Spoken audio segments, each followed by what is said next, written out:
Je suis toujours ici même en visite au Festival du Polar à la plage. C'est la 22e édition, les encres noires. Et oui, nous délecte encore de cette belle digue promenade André Duroméa. J'ai la chance d'avoir rencontré pas mal d'auteurs, notamment celui-ci, Jean-Noël Levavasseur. Bonjour Jean-Noël. Bonjour. Bienvenue ici au Havre. Je pense que vous connaissez un peu le Havre. Vous êtes déjà venu. Est-ce que vous êtes déjà venu sur ce festival? Non, alors en fait, j'ai travaillé à Trouville pendant 3 ans, donc il m'est arrivé de franchir le pont et de venir au Havre, une ville qui m'a toujours bien plu.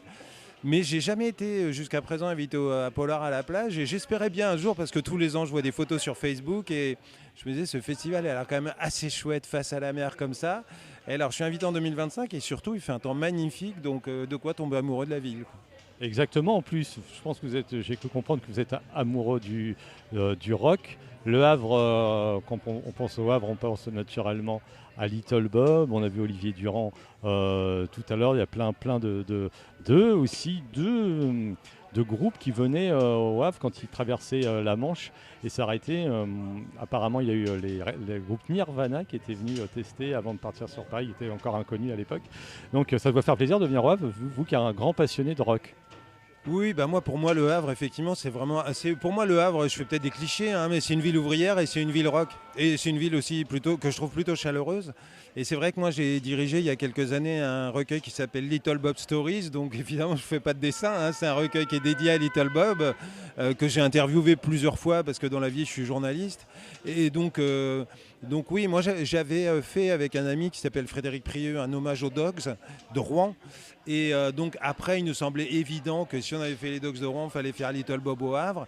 Donc ce bouquin-là, évidemment, c'est un hommage rendu par différents auteurs de polar à Little Bob à travers les albums. Donc en fait, c'était une nouvelle, un album. Et donc, voilà, mais c'est vrai qu'être ici au salon, j'habite pas ici, je suis pas de la région, mais pourtant j'ai rencontré pas mal de gens que je connais et qui, bizarrement, sont tous un peu liés à la musique. Donc voilà, je crois qu'au fil des années, j'ai dressé un petit réseau. Alors vous-même, hein, vous avez dit que vous êtes journaliste et vous avez aussi collaboré avec Marion, qui, avec les enquêtes, alors je crois que si je ne me trompe pas, Martin Ménil, c'est ça? Oui, c'est ça. Martin Ménil, en fait, c'est un personnage qu'on a créé donc avec Marion Chemin, qui est clairement inspiré du poulpe, hein. C'est vraiment un hommage au poulpe. La petite particularité, c'est qu'il est normand. Et en fait, on avait créé ce personnage pour un éditeur qui souhaitait faire vivre qui souhaitait créer des polars normands. Et donc, nous, on s'était dit, on va inventer un personnage, mais on veut que l'aventure soit collective. C'est-à-dire que on ne soit pas juste les deux auteurs qui écrivent des romans, mais qu'on soit aussi j'allais dire des passeurs, mais aussi presque des agitateurs d'un cercle d'amis, parce que les gens qui ont écrit des aventures de Martin Ménil sont des auteurs, mais aussi des gens qu'on aime bien, parce que les gens qu'on n'aime pas, on les laisse où ils sont. Et donc le principe de Martin Ménil, c'est un intérimaire, parce qu'il est divorcé, il a 2 enfants et qui privilégie sa vie personnelle et sa vie de père de famille à sa vie professionnelle. Et donc, à chaque fois, évidemment, qu'il récupère une mission d'intérim, il va se passer quelque chose dans le milieu professionnel dans lequel il exerce. Donc, je crois qu'aujourd'hui, il y a une dizaine d'histoires. Moi, j'en ai écrit 2, Marion en a écrit 2, les autres auteurs en ont écrit 1. Et on ne doit pas être loin des 10 ans de Martin Ménil maintenant. On avance tout doucement, hein, très modestement, mais voilà, ça nous plaît de faire ça. Et puis travailler, je me répète, mais avec des gens qu'on aime bien. Alors, je ne sais pas si vous êtes au courant, mais il y avait une particularité qui malheureusement ne peut plus se faire à cause de manque de budget. C'est que le Festival du Polar à la plage est connu aussi car il y avait la compilation Polaroid Rock qui avait mis en place Dominique Delahaye qui n'est pas là cette année. Mais voilà, le système, je sais pas, c'était des auteurs qui écrivaient des chansons et étaient sollicités pour écrire des chansons. Des artistes de la région, des groupes de la région ont été sollicités pour mettre en musique. C'est quelque chose que vous aurez aimé faire pour cette année? Oui, évidemment, j'aurais bien aimé. Alors d'autant plus que j'ai quelques compiles Polaroid Rock à la maison. Je ne les ai pas toutes, hein, il y en a beaucoup, mais j'en ai au moins 3 ou 4. Et j'ai échangé avant de venir avec un ami qui s'appelle Jean-Luc Manet, qui a été invité à Polar à la plage il y a quelques années. Et dès que je lui ai dit je viens, tout de suite il m'a dit ah mais tu sais, mais moi j'avais fait un truc avec Lipstick Traces, le groupe du fils de Jérôme Soligny.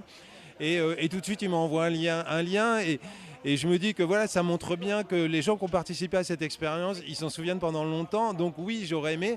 Alors, j'ai pas écrit de paroles pour Polaroid Rock puisque ça n'existe plus, mais j'ai écrit une nouvelle pour le recueil et j'ai pas voulu recycler une vieille nouvelle. J'ai écrit une nouvelle inédite et havraise.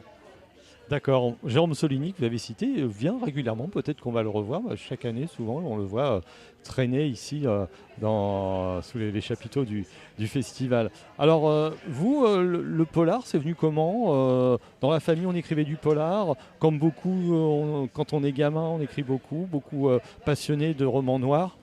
Non, alors moi, j'aurais dû le dire si j'avais animé une conférence cet après-midi, mais on l'a remplacé avec un entretien avec Olivier Durand. Mais en fait, moi, le polar, j'ai découvert presque par le rock, parce que j'ai découvert un jour un roman de la série noire que j'ai acheté rien que pour son titre, c'était La souris déglinguée. C'est un groupe que j'aimais beaucoup et je ne savais pas du tout de quoi parlait le livre. Je me doutais bien qu'il ne parlait pas du groupe que j'aimais, mais je l'ai quand même acheté pour le livre. Et en fait, bon voilà, j'ai lu ce bouquin qui n'a rien à voir, qui est une histoire qui se passe à New York, etc. Et puis après, je me souviens très bien avoir acheté Meurtre pour mémoire de Didier Deninx, qui est un polar qui a marqué quand même l'histoire du polar français. Et un livre de Marc Villard, alors je vais peut-être transformer le titre, mais c'était le Petit Prince, je sais plus, il y avait le Petit Prince dedans. Et en gros, c'était une histoire qui évoquait clairement Vince Taylor, même si évidemment c'était un autre nom, mais voilà. Donc c'était quand même sur mes trois premiers achats de polar, c'était deux qui étaient marqués par la musique et par le rock. Et en fait, moi, c'est venu comme ça. Et puis après, je crois que il y a eu, parce que malheureusement je suis un peu âgé maintenant, mais il y avait une série de téléfilms sur TF1 qui étaient des adaptations des séries noires à la télé. Et ça m'a vachement marqué. C'était des téléfilms qui étaient... on en trouve quelques-uns sur YouTube en ce moment, je suis en train de les revoir. C'était pas forcément parfait. Hein. Ah oui, je me rappelle de L'ennemi public numéro 1, avec Florent Pagny. Numéro 2. Il y avait numéro 2, et je crois qu'il y avait Florent Pagny qui jouait dedans. Oui, alors il y a des distributions assez étonnantes. Hein. Je suis en train de les rechercher et on les trouve pas tous. Ils sont difficiles à trouver. Et donc et en fait, je crois que c'est un peu ça qui m'a amené au polar. Et j'ai mis du temps à écrire. J'ai écrit beaucoup d'articles parce que voilà, c'est mon métier de journaliste. Et en fait, si je me suis mis vraiment à écrire du polar, c'est parce qu'avec un ami qui est là d'ailleurs, qui s'appelle Frédéric Prieux, on a décidé de rendre hommage aux Dogs après la mort de Dominique Laboubé. Et on a fait, lui a lancé un recueil de nouvelles, hommage à Dominique. Moi, je me suis occupé de produire le disque. Et en fait, je me suis dit, puisqu'il fait un livre, j'ai envie de participer, j'ai écrit une nouvelle. Mais s'il n'est pas bonne, surtout, on la met à la poubelle, hein, c'est pas la peine. Et en fait, il a trouvé suffisamment pas mal, disons, pour la diffuser. Et puis, évidemment, quand on écrit une nouvelle, on doit écrire une deuxième, et puis après un roman, et puis voilà, c'était parti. Et depuis, je me suis pas arrêté. Quoi. Vous venez, je crois que je ne vous ai pas encore demandé, mais vous venez de quelle région ? Alors d'une région qui s'appelle la Normandie, je ne sais pas si vous connaissez au Havre. Ah ouais, quand même. Et de quel coin ? Ouais, non, je viens presque de l'opposé de vous parce que je viens d'Isigny-sur-Mer, c'est tout au bout du Canada. Les caramels, les fameux caramels à côté des fameuses plages du débarquement, il y a qu'on voit des phoques là, par là-bas. Oui, exactement. Ouais. Bon, alors Isigny, c'est petit, mais c'est connu presque mondialement pour ses caramels, son beurre, sa crème, ses huîtres. Et c'est connu aussi pour être, maintenant c'est validé par les historiens, pour être la ville d'origine de la famille Disney. Et en fait, on dit que Disney n'est qu'une américanisation de Disney, parce que Disney apparemment aux États-Unis se prononce Disney, donc Disney, voilà. Donc, mais sinon c'est tout petit, hein, voilà. Donc oui, effectivement, on peut voir des phoques dans la baie d'Évé, même des fois devant la maison. Il y a un canal qui passe, on voit des phoques qui se promènent. C'est champêtre, c'est beaucoup plus petit que le Havre, mais bon, ça a peut-être un peu moins de charme, mais voilà, on y est bien. Alors, est-ce que vous pouvez nous parler de votre dernier roman ? Alors, je vais presque vous décevoir, c'est un Martin Ménil, on vient d'en parler, mais non. Alors, le dernier, c'est effectivement une aventure de Martin Ménil qui s'appelle Dernière Manche, qui se passe à Saint-Lô, donc pas très loin, puisqu'en général, Martin Ménil se passe en Normandie. C'est moins vrai maintenant, mais au début, c'était ça, parce que comme c'est un éditeur normand, il voulait des aventures qui se passent en Normandie. Et en fait, Martin Ménil va à un concert de rock, hein, on y revient toujours. Et à la sortie du concert, en fait, il assiste à il voit deux ados qui volent un scooter, qui partent à fond avec le scooter et qui arrivent à un rond-point, parce qu'on comprend vite que c'est un scooter volé, il y a une spectatrice du concert qui essaye de leur courir après. Ils arrivent à un rond-point, ils foncent dans un 4x4 qui arrive par là au mauvais moment. Et très vite, il y a un enfant qui reste au pied du scooter et l'autre a disparu. Et donc Martin Ménil va bien malgré lui se retrouver mêlé à cette affaire dans une période où pour la première fois il n'a pas de travail. Justement, je disais qu'il était intérimaire tout à l'heure, là il n'en a pas. Et en fait il va partir, il va d'une part assurer le sauvetage de cet enfant blessé, mais surtout se retrouver avec l'autre alors qu'il ne s'y attendait pas du tout. Et comme c'est un petit étranger, que faire quand c'est un enfant étranger immigré sans papier et qu'on sait bien qu'on a un gouvernement qui n'a qu'une envie, c'est de renvoyer les immigrés chez eux. Sauf que Martin Ménil, c'est plutôt un humaniste et il est aussi père de famille. C'est un gamin qui a son âge et lui, il n'a pas tellement envie de faire subir à cet enfant les affres d'un nouveau départ. Et donc, évidemment, il va le prendre sous sa coupe et puis le reste, je vous laisse imaginer. Mais voilà, c'est... Mais voilà, oui, c'est quelqu'un qui a du cœur et donc on essaye d'évoquer des sujets de société à chaque fois à travers ces enquêtes. Voilà. Donc, on vous rappelle dernière manche Jean-Noël Levavasseur et aux éditions Ouest France.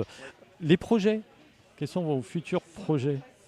Écoutez, vous me posez une excellente question parce que je suis en vacances depuis vendredi soir et justement l'heure est venue de lancer des nouveaux projets.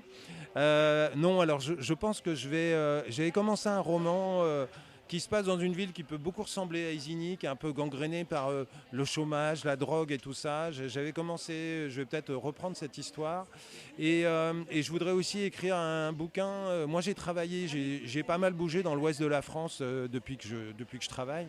Et j'ai notamment travaillé près d'Angers dans les années 90, à une époque où la scène angevine était en pleine effervescence.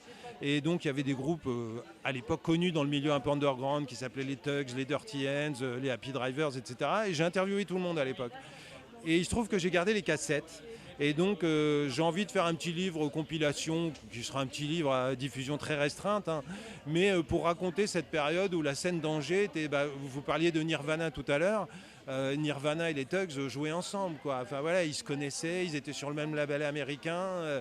Et bon, les Tugs n'ont pas eu la carrière de Nirvana, mais c'est quand même un groupe français qui a tourné plusieurs fois aux États-Unis, ce qui n'était pas si fréquent à l'époque. Et donc c'est des gens, je pense, qui avaient des choses à raconter. Et j'ai envie de compiler tout ça pour en faire un petit livre témoignage sur cette époque révolue, mais qui me semble assez intéressante. Là encore, hein, c'était des groupes qui avaient un engagement social, humaniste, antifasciste. Un peu comme les Fleshtones, peut-être ? Ouais, alors les Fleshtones, oui. Alors, je ne sais pas s'il y a vraiment un message dans les Fleshtones, je me pose souvent la question, mais en tout cas, voilà, c'était des groupes qui avaient un vrai engagement et qui ont un discours. Et moi, j'ai toujours aimé ça, aussi bien dans la littérature que dans la musique. C'est des gens qui ont des choses à dire, où on ne tue pas les gens juste pour la beauté du geste, mais il y a un truc derrière tout ça et qui dénonce une société qui ne va pas très bien. On sait tous aujourd'hui que notre monde ne va pas très bien. Et donc, moi, j'ai envie de romans qui me parlent de ça. Donc, j'essaye bien modestement d'en écrire. J'espère que j'y arrive, mais en tout cas, ceux qui le font me plaisent beaucoup. Écoutez, on va vous laisser avec vos lecteurs, Jean-Noël Levavasseur. Vous avez travaillé pour la presse écrite, vous avez fait un peu de radio aussi ? Alors en fait, je suis journaliste à Ouest France, donc un quotidien qu'on ne trouve pas au Havre, mais qu'on trouve de l'autre côté de l'eau. Et sinon, oui, moi je fais une émission de radio sur une radio associative, moi aussi. 666, non ? Ah non. Alors en fait, moi j'ai travaillé à Rennes à l'époque. Et à l'époque, c'était au début des années 2000. Et j'ai créé une émission de radio sur Radio Rennes, qui s'appelle La Bulothèque et compagnie. Au début, ça s'appelait La Bibliothèque parce que consacrée uniquement à la BD. Puis après, La Bibliothèque et compagnie parce que je l'ai élargi un peu au milieu du rock, au milieu de la bande dessinée, pardon. Et j'ai notamment interviewé des gens comme Riff, Edith, au Cocor, hein, qui sont qu'on connaît ici. Il est passé, Riff, je crois, hier. Je l'ai aperçu, ouais, et encore aujourd'hui. Et donc voilà, et donc je fais ça toutes les semaines depuis, j'ose plus dire maintenant, mais plus de 15 ans, c'est sûr, peut-être pas loin de 20. Donc voilà, je fais ça toutes les semaines sur une antenne bénévole, enfin associative et donc bénévole, et moi j'aime beaucoup ça. Écoutez, Jean-Noël Levavasseur, merci.